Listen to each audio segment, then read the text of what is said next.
Біз қазақ халқы мың өліп мың тірілдік. Еділ үшін егестік, жайық үшін жандастық. Қиғаш үшін қырылдық. Теңдікті малды бермедік, теңдіксіз малға көнбедік. Жүзге жалғыз шаптық, мыңнан қорықпадық.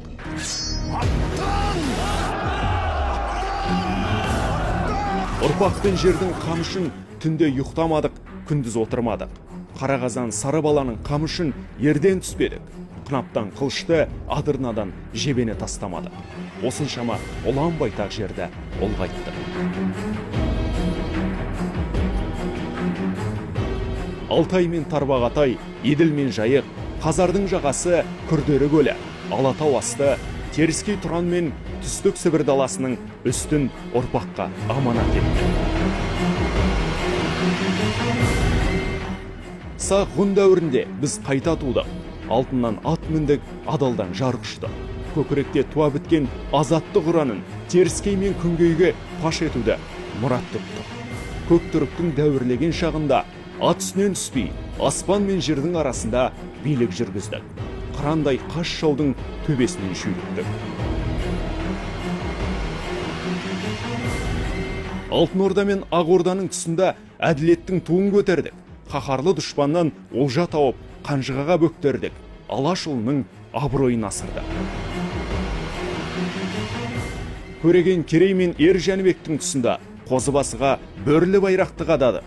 Ақ кигізге көтеріп, әділетті хан сайладық. Ұлы бабамыздан қалған ұлан қайыр дала мен алты алаштың баласын бір тудың астына біріктірдік. Қасым мен Хақназар, Тәуекел мен Ересім хандардың тұсында елдің еңсесін көтердік. Халықтың көсегесін көгерттік. Қасиетті Түркістанды астана еттік.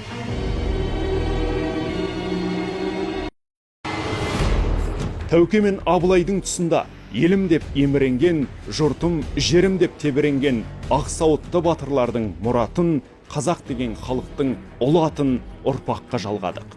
Тәнімізден әл кеткенше, кеудемізден жан кеткенше бабалардың арманын толғадық.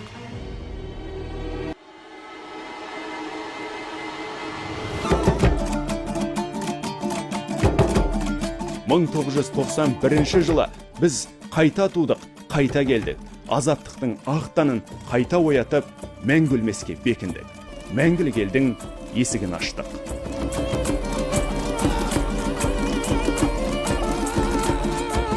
Қазақтың жерін кеңейту үшін, осы ұлан қайыр даланы ұрпақтарына алып қалу үшін көп тер төккен біздің бабаларымыз болған.